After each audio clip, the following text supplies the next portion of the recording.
오늘 설교 주제는 우리가 무엇을 검색하고 있는가, 그런 주제로 설교 준비했습니다. 저희들은 다 마음이 있습니다. 여러분의 마음은 오늘은 건강하십니까? 오늘 여러분의 마음의 표정은 어떤 표정입니까? 여러분의 마음은 웃고 있습니까? 또 어떤 마음은 굉장히 힘들고 교회조차 나오는 것도 어려운 분들도 계실 것입니다. 마음은 보이지 않는 세계이지만 확실히 존재하고 있고, 확실히 마음의 눈, 마음의 귀, 마음의 입이 있다는 것을 우리가 다 압니다. 육체적으로 우리가 보는 세계가 있고 말을 하는 그런 세계가 있지만, 마음 속에서 우리가 행동하고 무엇을 보고 있고 무엇을 듣고 있고 어떻게 듣고 있고 어떻게 말하고 있는지, 사실은 그것이 진짜의 우리의 모습인 것입니다. 그렇기 때문에 저희들은 우리의 마음이 어떤 상태가 되고 있는 건지, 이것은 사실은 어렸을 때부터 알아야 된다는 것입니다. 마음이 흔들리면 진짜 다른 방향으로 금방 가버리게 되고, 입으로는 아름다운 말을 하고 있을지라도 마음은 완전히 다른 곳에 있을 수 있다는 것입니다. 오늘은 세 가지 그룹이 소개될 것입니다. 그 세 가지 그룹은 예수님께 첫 질문합니다. 첫 번째 그룹은 바리새파 그리고 헤로데당 함께 예수님 앞에 와서 세금, 돈에 대한 관련의 그 질문을 예수님께 던집니다. 두 번째는 사두개파. 그 사람들은 결혼한 사람들의 죽고 나서 어떻게 될지, 그거에 대해서 질문하는 것입니다. 마지막 그 바리새파 사람들이 다시 나타나고 율법에 대해서 질문하는 것입니다. 근데 이 모든 질문은 입으로는 아름답게 표현하면서 예수님을 칭찬하면서 다가오지만, 그 사람들의 마음은 그 사람들을 찾아려고 답을 받고 싶은 그 답은 완전히 다른 세계에 있었다는 것입니다. 먼저 마태복음 22장 15절부터 17절까지 같이 읽겠습니다. 시작. 너희는 기도할 때 이에 바리새파 사람들인가요? 예. 그리했습니다. 그들은 자기 제자들과 헤롯 당원들을 예수께 보내 물었습니다. 선생님은 우리는 선생님이 지시한 분이시며 진리에 따라 하나님의 도를 가르치신다고 알고 있습니다. 그리고 사람을 겉모습으로 판단하지 않기 때문에 사람에 의해 자외되는 분이 아니신 것도 압니다.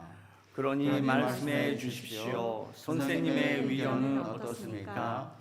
자기가 가이사에게 세금을 바치는 것이 옳습니까? 옳지 않습니까? 네, 첫 번째 15절, 이에 바리새파 사람들이 그리고 16절에 헤롯 당원들이라고 나옵니다. 바리새파 사람들이랑 헤롯의 당원들은 사실은 반대파 사람들이었습니다. 바리새파 사람들은 당연히 모세 오경을 지키고 있고, 하나님을 자기 나름대로 믿고 있고 성경을 지키는 그 중요한 그룹이었습니다. 헤롯의 당원은 이름을 또 우리가 상상할 수 있는 것처럼 그 이스라엘을 지배하고 있었던 그 헤로데 왕의 그쪽으로 속한 사람들이었습니다. 사실은 반대파 사람들이었고 하나가 될 수 없는 사람이었는데, 바리새파 사람들이 나가 어떻게 하면 예수의 말을 뒤집잡아 함정에 빠뜨릴까 궁리했다고 써 있습니다. 그들은 자기 제자들과 헤롯 당원들을 예수께 보내 물어보게 되는 것입니다. 자기가 직접 하지 않고 자기 제자들을 헤롯 당원들과 함께 예수님께 보내는 모습을 통해서 정말 이 사람들은 마음이 완전히 복잡되고 있는 그런 것을 볼 수 있습니다. 어떤 질문이었을까요? 선생님, 우리는 선생님이 진실한 분이시며 진리에 따라 하나님의 도를 가르치신다고 알고 있습니다. 그리고 사람을 겉모습으로 판단하지 않기 때문에 사람이 위해 자회되는 분이 아니신 것도 압니다. 굉장히 좋은 칭찬하는 말로 다가가고 있는 것입니다. 그래도 여러분도 아시잖아요. 우리가 어떻게 얼마나 고요하고 아름다운 말로 표현을 해도 이 사람은 마음 없구나. 오히려 그런 말 안 하는 게 오히려 좋은데 왜 그런 말로 다가올까? 그렇게 생각하실 때가 있을 것입니다. 일본에 사시는 여러분께서 정말 일본 사람은 뭐 오모테토 우라 있다 옛날부터 하는 말이죠. 있다고 생각합니다. 인정합니다. 근데 제가 세계 곳곳에서 살아보니까 어디 나라도 있더라고요.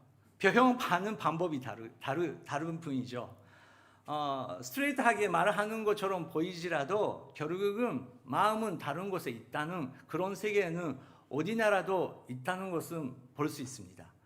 근데 일본에 사신 여러분은 특별히 이 섬나라에서 왜 일본 사람들이 특히 이런 표현으로 하나로 만들어야 되는지 이제 알 것입니다.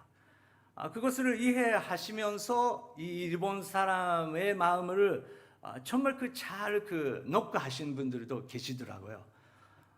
그래서 우리는 선교할 때 우리의 아까도 말씀드렸던 것처럼 마음 그리고 우리가 자라나는 문화, 습관, 언어 그것을 우리는 다른 언어, 다른 문화를 처음 알았을 때 우리 민족은 우리 사람들은 이런 모습이었구나. 그것을 바르게 발견할 수 있다는 것입니다. 게테가 자기 언어밖에 모르는 사람은 자기 언어도 모른다라는 유명한 언어를 남겼습니다. 그렇습니다. 다른 언어를 깊이 공부하면 할수록 자기 언어, 자기 모국어를 더 깊이 볼 수 있는 것입니다.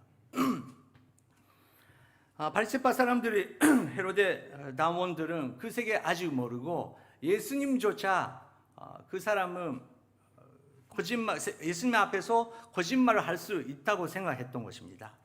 그 사람들의 지름은 말씀해 주십시오. 선생님의 의견을 듣고 싶습니다. 저희가 카이사에게 세금을 바치는 것이 옳습니까? 옳지 않습니까? 나중에 이거에 대해서 왜 질문했는지 설명드리겠지만 먼저 18절부터 22절까지 먼저 읽겠습니다. 시작. 그러나 예수께서는 이들의 악한 속셈을 알고 말씀하셨습니다. 이 위선자들아, 왜 너희가 나를 시험하느냐? 세금으로 내는 돈을 내게 보이라. 그들이 데나리온 하나를 예수께 보여드리자. 예수께서 그들에게 물으셨습니다. 동전에 있는 얼굴과 새겨진 글자엔 누구의 것이냐? 그들은 가이사의 것입니다. 라고 대답했습니다. 그러나 예수께서 예수님께 말씀하셨습니다. 그러므로 가이사의 것은 가이사에게 바치고 하나님의 것은 하나님께 바치라. 그들은 예수의 말씀을 듣고 경탄했습니다. 그리고 예수를 남겨둔 채 떠나갔습니다. 네, 예수님께서 그 악한 속셈을 벌써 알고 말씀하고 계시는 것입니다. 여러분, 우리의 마음을 우리 자신이 잘 모를 때가 있습니다. 아침은 내 마음 이것으로 가자 그렇게 하나로 결단할 수 있는 때도 있지만 점심시간이 되니까 그것이 잘못된 결정 아니온가? 그렇게 환난할 때가 있다는 것입니다.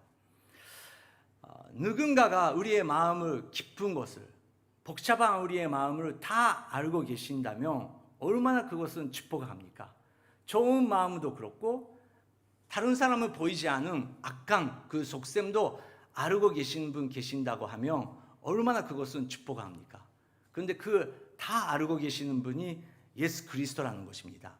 여러분, 예수님은 우리의 마음은 다 알고 있기 때문에 우리가 기도할 때 그 종교적인 표현, 우리가 익숙된 표현보다 잠깐 숨 쉬고 정말 내 마음은 예수님께 뭐를 표현하고 싶고 예수님께 내가 내 마음 속에서 무엇을 찾고 있는지 검색하고 있는지 솔직히 말씀을 드리는 게 굉장히 중요하다는 것입니다.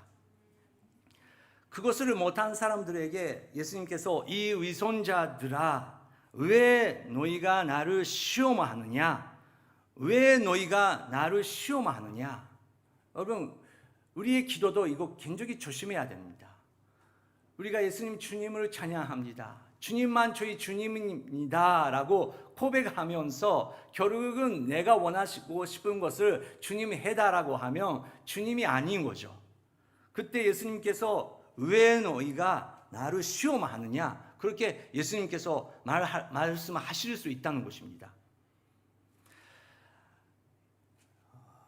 세금에 대해서 질문했는데 이 배경을 우리가 알아야 됩니다. 바리새파 사람들은 당연히 우상 숭배를 금지하고 있는 사람이었습니다.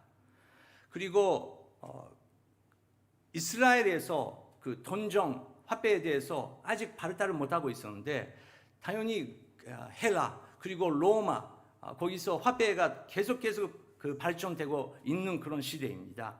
잠깐 PPT 보여주시기 바랍니다. 이렇게 그 카이사 로마 제왕에 대해서 그렇게 새기는 그런 그 코인은 헬라 시대 알렉산드로스 다이오 때 그때부터 굉장히 유행됐습니다.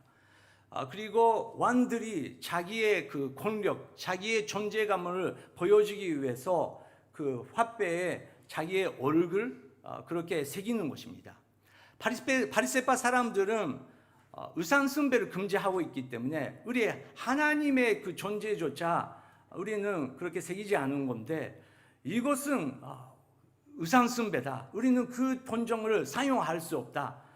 그런 마음이 있고 또 반대로 반대가 아니고 또 다른 마음으로 로마 제국의 지배를 받고 있는 것은 당연히 싫기 때문에 그 세금을 카이사에 내는 것도 싫은 마음이 있었다는 것입니다. 하지만 헤로데 당원들은 왜 그렇게 말하는 건가? 지금은 그런 시대가 아니고 지금은 헤롯 시대 그리고 그 다음에 프토레마이오 셀레우코스 시대가 왔고 우리는 결국은 지금 로마 제국 밑에 있는데 우리도 먹고 살아야 되지 않느냐? 왜 그렇게 가다롭게 말을 하면 그렇게 가다롭게 말을 하니까 우리 유대 사람들한테 더 힘든 일이 생기는 것이다. 우리가 더 잘 해보자. 그렇게 생각을 하는 사람들이 헤로데 당원들이온 거죠. 그래서 바리새파 사람들이랑 헤로데 당원들은 계속 부딪히고 있던 그런 관계입니다. 하지만 이날은 예수라는 한 전령을 너무 싫어서 이 두 파가 하나가 된 것입니다. 그리고 예수께 물어본 것입니다. 카이사에 세금을 내는 것은 옳습니까? 옳지 않습니까? 예수님께서 그들에게 물으셨습니다. 돈존에 있는 얼굴과 새겨지는 그릇자가 누구의 것이냐? 바리새파 사람들은 맞다. 이제 말할 것이다. 그 얼굴을 새겨지고 있기 때문에 우리는 그런 우상 숭배를 하면 안 된다고 아마 말을 할 것이다. 그렇게 기대하는 것입니다. 그들은 카이사의 것이라고 대답했습니다. 그러자 예수님께서 그들에게 말씀하셨습니다. 그러므로 카이사의 것은 카이사에게 바치고 하나님의 것은 하나님께 바치라. 예수님께서 세금을 내야 된다. 세금을 내지 않아도 된다. 그런 주제가 아니고 최고의 문제는 너희들의 마음은 무엇을 찾고 있는지 그것을 자기 자신이 모르는 것이 문제라는 것을 예수님께서 알려주시는 것입니다. 예수님의 가르침은 항상 같습니다. 하나님을 최고의 우선순위로 해야 된다고. 그 마음이 있으면 모든 것이 해결된다. 하지만 하나님의 이름을 부르면서 하나님의 민족으로서 말을 하면서 사실은 하나님으로서 최고로 모시지 않은 그 마음이 문제라는 것을 예수님께서 말씀을 하시는 것입니다. 사람들은 예수의 말씀을 듣고 견탄했고 예수를 남겨 거기서 떠났다고 써 있습니다. 떠날 수 있다는 것입니다. 하나님의 이름을 부르면서 메시아를 기다리고 있는 사람이면서 하나님의 말씀을 읽은 사람이면서도 자기가 결국은 제일의 우선순위로 하고 있는 것을 놓칠 수 없으면 그분 앞에서 떠날 수 있다는 것입니다. 우리는 최고의 마음으로 정말 하나님의 앞에서 일을 해야 됩니다. 당연히 세금을 올바르게 내야 됩니다. 그리고 세금보다 하나님을 최고의 우선순위로 해야 된다는 것입니다. 우리의 그 모든 학업 그리고 사업 모든 작은 일 안에 하나님께서 무엇을 원하시는지 그것을 제일의 우선순위로 우리는 항상 서야 된다는 것입니다. 두 번째 그룹이 나타납니다. 사두개파 사람들입니다. 사두개파 사람들은 결혼한 사람들의 죽고 나서 어떻게 되는 거에 대해서 일부러 질문합니다. 23절을 먼저 읽겠습니다. 같은 날 부활이 없다고 하는 사두개파 사람들이 예수께 와서 질문했습니다. 똑같은 날이었습니다. 똑같은 날 또 다른 그룹이 왔다는 것입니다. 부활이 없다고 주장하는 사두개파 사람들이었습니다. 사두개파 사람들은 모세 오경만 믿는 사람입니다. 모세 오경만. 보수적이고 부활 그리고 천사도 믿지 않은 사람이었습니다. 그래서 바리새파 사람들이랑 대결 관계에 있었던 사람이죠. 그리고 굉장히 철학적이고 합리주의고 정치적으로도 굉장히 잘하고 있기 때문에 정치적으로 굉장히 권력, 그 힘을 갖고 있었던 사람들이었습니다. 근데 예수라는 전령이 나타나가지고 사두개파 사람들도 약간 환장하는 것입니다. 그 사람들이 예수님께 와서 질문하는 것입니다. 24절부터 28절까지 읽겠습니다. 선생님, 모세는 남자가 자식 없이 죽게 되면 그 동생이 형수와 결혼해서 형을 위해 자식을 낳아 주어야 한다고 말했습니다. 그런데 우리 가운데 7 형제가 있었습니다. 첫째가 결혼해 살다가 죽었는데 자식이 없었기 때문에 그 동생이 형수를 맡게 됐습니다.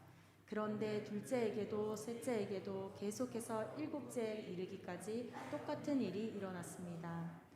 그리고 마침 그 여자도 죽었습니다. 7 사람 모두 그 여자와 결혼했으니 그렇다면 부활 때에 그 여자는 7 형제 가운데 누구의 아내가 되겠습니까? 네, 저희들에게 하나님께서 성경 그 말씀을 우리에게 허락해 주셨습니다. 성경 66권을 정말 순수한 마음으로 우리는 머리로 이해할 수 없지만 그래도 우리의 마음 존재 있지 않습니까? 우리의 마음은 그래도 다 받아들일 수 있다. 그런 마음을 있는 분 계십니다. 여러분 그런 마음을 갖고 계신 분은 정말 축복입니다. 정말 거기서 벌써 축복을 받고 있다고 생각해 주시기 바랍니다.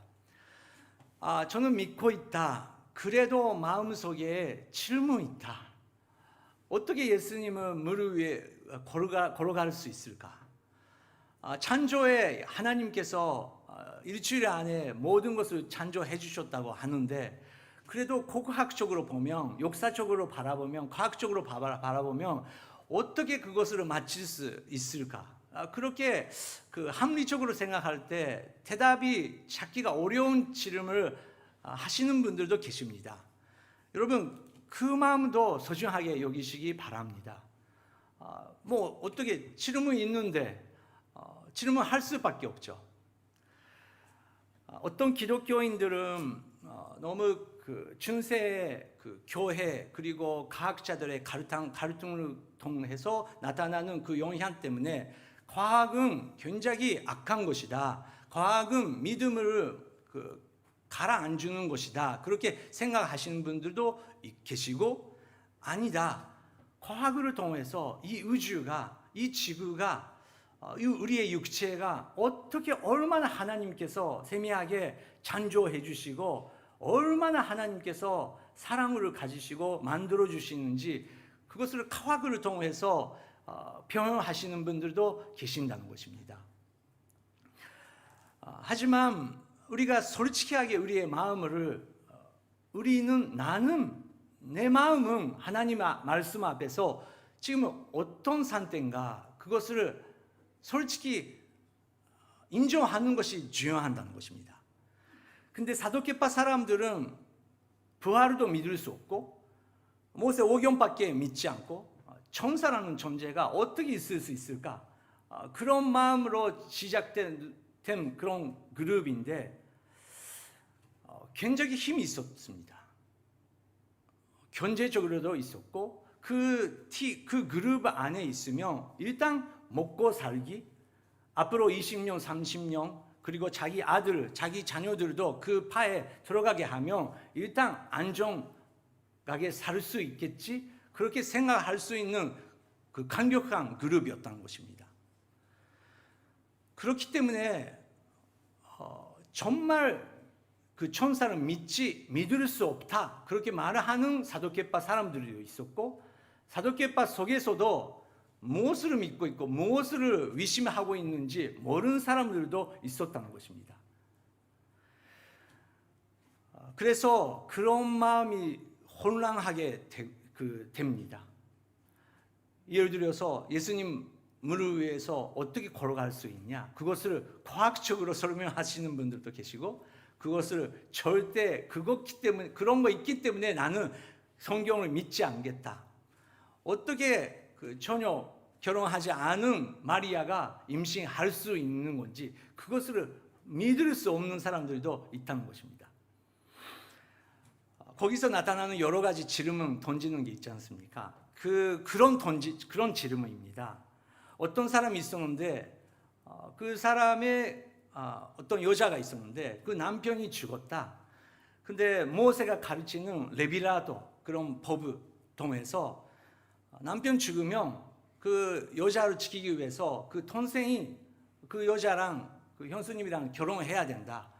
그런 티칭이 있다는 것입니다. 그것을 가지고 예수님께, 그러면 다 죽고 나서 하늘나라에 갔을 때 누가 누구랑 결혼하느냐, 어떻게 살 수 있냐, 그렇게 질문을 던지는 것입니다.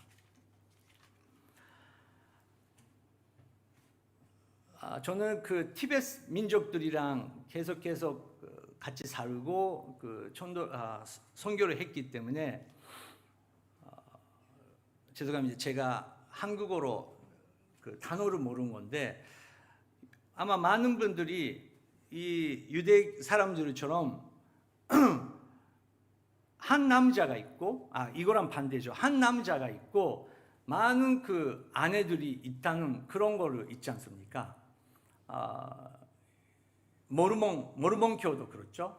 모르몬교들은 남성 중심이기 때문에 그 아내들을 많이 가질 수 있다고 믿고 있고, 지금도 미국의 법에 다르지만 그렇게 숨어서 생활하고 있는 모르몬교들이 있습니다. 이게 반대죠. 여자가 한 명인데 그 남자가 계속해서 바뀐다는 것입니다. 근데 저희들이 살고 있었던 그 티베트 어떤 한민족이라는 것은 죽으면 다른 동생이 결혼한다는 게 아니고, 한꺼번에 여자가 한 명 계시면 한꺼번에 모든 형제가 그 여성이랑 결혼하는 그런 습관이 있습니다. 그렇기 때문에 우리 다른 민족들을 이해할 수 없는 것입니다. 어떻게 그렇게 할 수 있냐.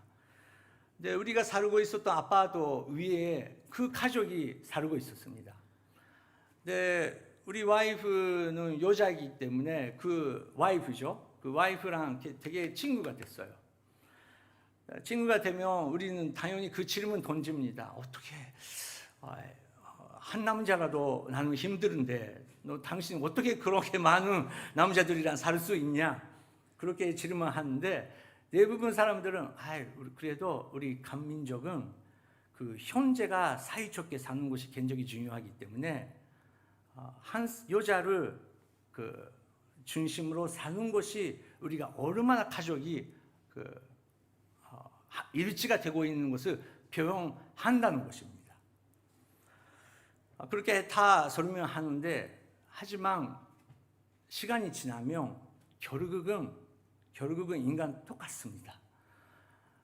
와이프들의 고민은 남편들이고 한 사람이 남편이 있고 두 사람이 남편이 있어도 그 와이프들의 고민은 똑같다는 것입니다. 우리 와이프가 그 자매랑 되게 가까운 친구가 됐을 때 그 자매가 굉장히 어두운 얼굴을 하고 있을 때 우리 와이프는 아는 거죠. 여자들이 어두운 얼굴을 하고 있는 것은 기본적으로 남편과의 관계입니다. 어느 날 솔직히 그 자매가 우리 와이프한테 나누더라고요. 내가 고민하고 있다. 내 남편 때문에 고민하고 있다. 그랬더니 우리 와이프가 남편 고민 나도 이해할 수 있는데 어느 쪽이 남편이야? 그랬더니 그 자매가 그 두 번째 동생이다. 그 와이프가 그런지 알았다고. 나도 그 사람이 알고 있지만 아마 너가 힘들 걸 알고 있었다고. 그런데 나눔이 하고 있는데 인간의 세계에도 그렇게 우리가 이해할 수 없는 세계가 있다는 것입니다. 예수님께서 이 질문을 받고 설명하시려고 하는 굉장히 중요한 설명이 있습니다. 첫 번째는 30절. 당신들을 잘못 생각하고 있거나 부활 때는 확실히 예수님께서 부활이 있다는 것을 표현합니다. 부활 때는 사람들이 시집도 장가도 가지 않는다. 그들은 하늘에 있는 천사들처럼 될 것이다. 부활도 천사도 믿지 않은 사두개파 사람들에게 부활이 있을 것이고, 그리고 너희들은 천사의 존재가 이해할 수 없고 우리 다 이해할 수 없지만 천사처럼 될 것이다. 우리는 이해 못한다. 하지만 그렇게 하나님께서 준비되시고 우리의 최고의 영광스러운 모습으로 하나님께서 우리를 환영해 주신다. 그렇게 설명하시는 것입니다. 31절. 그러나 죽은 사람의 부활에 대해서는 죽은 사람이 부활을 어떻게 할 수 있냐 없냐 그것을 또 사두개파 사람들이 따집니다. 그거에 대해서는 하나님께서 너희에게 하신 말씀을 읽어보지 못하느냐? 나는 아브라함의 하나님, 이삭의 하나님, 야곱의 하나님이시다 라고 하셨으니 하나님은 죽은 사람의 하나님이 아니라 산 사람의 하나님이시다. 이것은 우리 살고 있는 사람이 위한 하나님의 뿐만 아니라 아브라함 죽었는데 이삭도 죽었는데 야곱도 죽었는데 그래도 모세가 이렇게 표현하고 있다. 모세만 믿고 있는 사두개파 사람, 모세 오경만 믿고 있는 사람, 모세 레비라도혼만 믿고 있는 사람들에게 모세조차 아브라함은 지금도 살고 있고 그 아브라함의 하나님이라고 하나님께서 직접 표현하셨다고 예수님께서 설명하시는 것입니다. 그렇기 때문에 우리가 볼 수 있는 것은 그 구약 성경에 천국에 대해서 지옥에 대해서 여러분 써 있습니까? 안 써 있습니까? 대부분 안 써 있습니다. 그래도 예수님께서 가르치고 계시고 해석하고 계십니다. 써 있는 것입니다. 아브라함은 부활을 했다는 것입니다. 지금도 살고 있다는 것입니다. 그렇기 때문에 우리에게 제2의 이 육체의 인생으로 끝나는 것이 아니고 우리는 이 육체의 인생 후를 준비해야 된다는 것을 예수님께서 그분들에게 알려드렸던 것입니다. 그것을 듣고 그 사람들은 아무 대답을 못하게 됐습니다. 그래서 34절에 또 발세파 사람들이 이렇게 모입니다. 34절 읽겠습니다.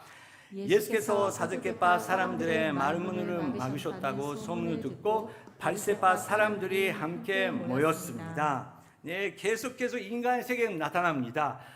예수님께서 사두개파 사람들의 그 마른 문을 막으셨다고 그 바리새파 사람들이 굉장히 좋아합니다. 근데 우리가 객관적으로 보면 바리새파 사람들도 헤로데 당원들과 함께 되고 또 사두개파 사람들은 바리새파 사람들이랑 하나가 되지 못하지만 결국은 이것은 어떤 것입니까? 하나님의 이름을 외치면서 결국은 자기 사람, 자기 그룹, 자기가 원하는 대로 가고 싶은 그룹을 사람들은 만드는다는 것입니다. 우리 교회가 조심해야 되는 것은 개척되는 사람이 많이 없기 때문에 거의 하나입니다. 그리고 그 목사님을 중심으로 그 목사님의 가르침이라든지 그 스타일이 좋아하지 않는 사람은 그때 벌써 금방 나가게 됩니다. 하지만 선장되면서 100명, 200명 모이기 시작했을 때 당연히 교회는 이런 것이다. 이 가르침은 이렇게 해석해야 된다. 전도는 이렇게 해야 된다. 예배는 이렇게 해야 된다. 모든 사람들이 다르다는 것입니다. 모든 배경을 가지면서 하는 것입니다. 여러분 질문이 있습니다.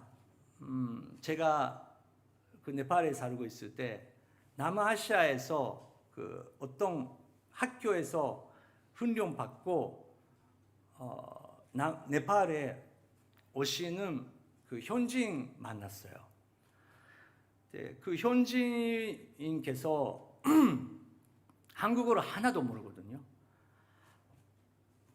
근데 하나도 모르는데 그 장로님 그리고 교매하는 장로님 알겠습니다. 그 단어는 알고 있더라고요. 왜 그런 단어를 알고 있어? 그랬더니 어떤 장로님께서 선교사님으로서 남인디아에 가셨다는 것입니다. 근데 그 장로님은 그 현지 언어를 하나도 모른다는 것입니다. 하나도 모른다는 것입니다. 근데 오히려 현지 사람들에게 한국어를 일부러 억지로 가르치면서 나를 장로라고 부르라. 내가 뭐하러 해도 알겠습니다, 장로님. 알겠습니다, 장로님. 그렇게 하지 않으면 거기에 살을 수 없고 거기에 살지 못하면 나는 배고프게 되고 공부도 못하게 되고 그래서 이 찬스를 교회를 놓치고 싶지 않고 그냥 사람들이 생활을 하고 있다는 것입니다. 좀 깜짝 놀랐습니다.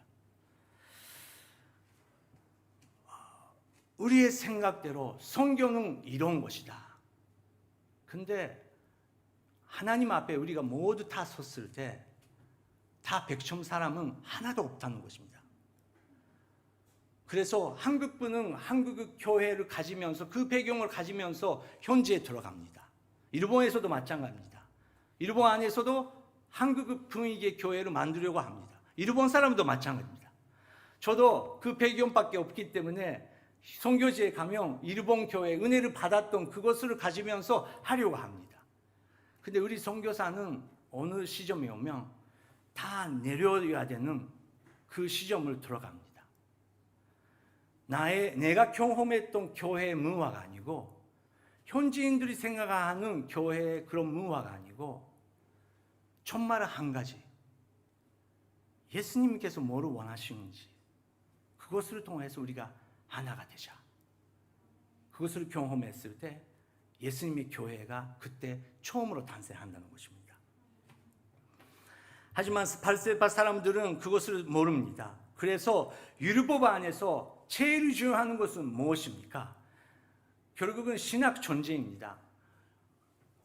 율법 학자들은 몇 천 개 있는 그런 율법, 실제적으로 가르침 많은 것이 있는데 많은 것을 이걸 해야 된다, 이렇게 해야 된다, 이렇게 해야 된다 말을 하면서 정말 무엇이 제일 중요한지 잃어버린 상태가 되어버리는 것입니다. 그 속에서 예수님께서 대답하셨습니다. 37절 내 마음을 다하고 내 생명을 다하고 내 뜻을 다해 주 내 하나님을 사랑하여라.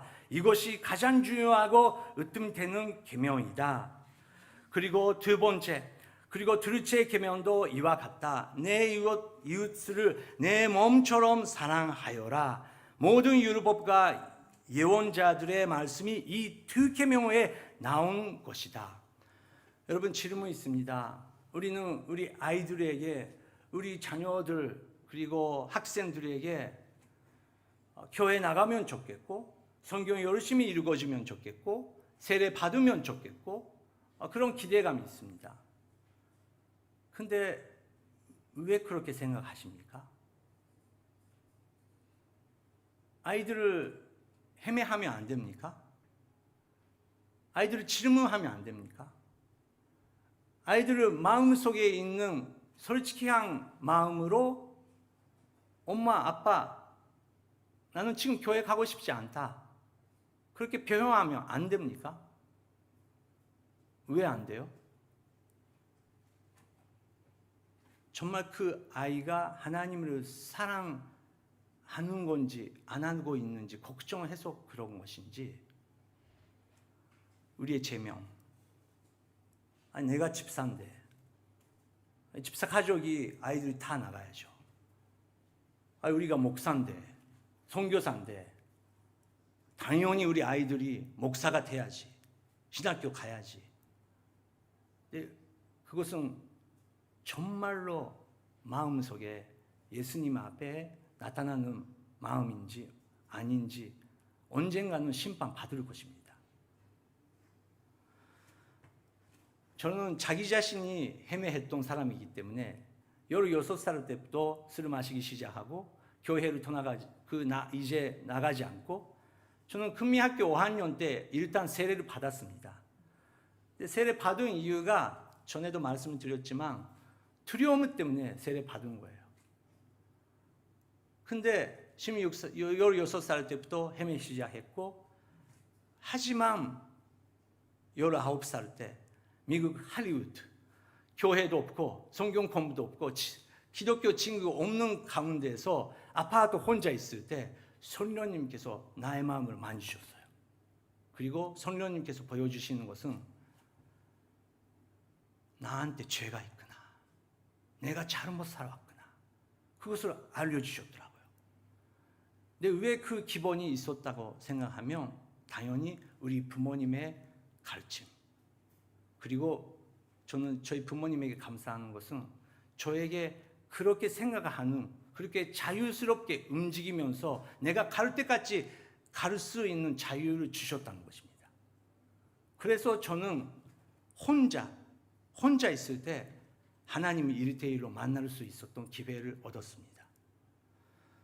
그래서 저는 저희 아이들한테도 그렇게 바랍니다. 모범생 되지 않아도 됩니다. 모범생은 힘들거든요. 결국은 언젠가는 내 마음을 솔직히 봐야 되는데, 솔직히 받는 것을 어렸을 때 일찍이 그것을 경험하는 게 저는 좋다고 생각합니다.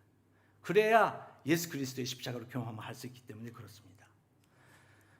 우리는 예수님께서 오늘 말씀하시면 예배가 이루어야 된다, 교회는 이루어야 된다, 우리 성경은 이루어야 된다. 그것보다 제일 중요한 것은 진심으로 나는 하나님을 사랑하고 있습니까? 없습니까? 그리고 이웃 사람을 사랑하고 있습니까? 저는 오히려 힌두교 사람한테 이웃 사람을 진심으로 사랑하는 모습을 배웠더라고요. 어떤 우리 선교사는 잘못된 생각으로 사람을 도와줄 때가 있어요. 근데 순수한 마음이 아니고 이렇게 도와주면 언젠가 이 사람이 기독교인 되겠지라는 마음으로 도와주고 있는 마음이 있더라고요. 근데 현지인들이 다 알고 있더라고요. 그래서 받기만 하지만 절대 마음이 열리지 않더라고요. 그것은 한국 사람이나 일본 사람이나 다 마찬가지라고 생각합니다. 사람은 사람의 마음이 얼마나 진실한지, 순수한지, 나에 대해서 솔직한지 보고 있다는 것입니다. 문제는 현지인 다른 종교 사람이 아니고 우리 마음이라는 것입니다. 그래서 예수님께서 사람들에게 질문합니다. 41절 42절 읽겠습니다. 발세파 사람들이 모여 있을 때 예수께서 물으셨습니다. 너희는 그리스도를 어떻게 생각하느냐? 그가 누구의 자손이냐? 그들은 다윗의 자손이십니다 하고 대답했습니다. 예수님의 질문은 언제든지 한 가지입니다. 너는 그리스도를 어떻게 생각하냐? 제자들에게도 너는 인자로 어떻게 생각하냐? 사람들은 이렇게 말합니다. 하지만 당신은, 베드로 당신은, 후크사마키도 당신은 마음속에서 나를 진심으로 어떻게 생각하고 있냐? 거기서 시작하지 않으면 모든 것을, 모든 시간, 모든 에너지를 다 낭비할 수 있다는 것입니다. 예수님은 나한테는 누구이십니까? 44절부터 45절. 그러자 예수께서 그들에게 말씀하셨습니다. 그렇다면 어떻게 다윗이 성령의 감동으로 그를 주라고 불렀느냐? 그가 말을 하기를 주께서 내 주께 말씀하셨다. 내가 내 원수들을 내 발 아래 굴복시킬 때같이 너는 내 오른편에 앉아 있으라고 했다. 다윗이 그리스도를 주라고 부르는데 어떻게 그리스도가 다윗의 자손이 되겠느냐? 그렇죠. 다윗이 벌써 주님이라고 부르셨는데 다윗의 자손이 그 메시아인데 어떻게 이게 합리적으로 설명할 수 있냐? 다윗은 그래도 성령으로 알고 있었던 것이죠. 나의 주님. 하지만 하나님의 계획 속에서 다윗의 자손으로서 그 주님께서 메시아로서 인자로서 태어나시는 것입니다. 그것이 다 모든 예언이 성취하기 위해서 있다는 것입니다. 42절 마지막. 그러자 아무도 예수께 한마디도 대답조차 할 수 없었습니다. 그날 이후로 감히 예수께 묻는 사람이 없었습니다. 여러분, 오늘 우리가 질문하고 싶은 한 가지의 질문은 예수님, 정말 예수 그리스도는 나한테 오늘은 어떤 존재인 건가? 우리는 매일 이렇게 검색합니다. 많은 것을 아침부터 검색합니다. 검색하는 그 마음은 우리가 갖고 있는 검색할 잠문은 예수님에 대해서 어떤 답을 찾고 있는 것인지 그것은 한 가지밖에 대답이 없다는 것입니다. 하지만 예수님을 진심으로 우리가 만나게 되면 모든 질문, 모든 문제, 모든 환난, 모든 어려움이 그분께서 우리 마음속에 다 해결해 주신다는 것입니다. 인내를 주시고 소망을 주시고 우리가 경험하지 못하는, 우리가 갖고 있지 않은 사랑을 다시 한번 부어주시고 다시 한번 사랑과 은혜의 자리에 우리가 설 수 있고, 우리가 생각하는 율법이 아니고 우리가 생각하는 사라지는 그런 가치감이 아니고 영원한 가치감이 우리의 마음을 다스려 주시고 그분과 살토감 생각하고 보니까 우리의 육체는 끝났고 그분과 함께 모르는 사이에 예수님이랑 진심으로 만나는 그런 때가 온다는 것입니다.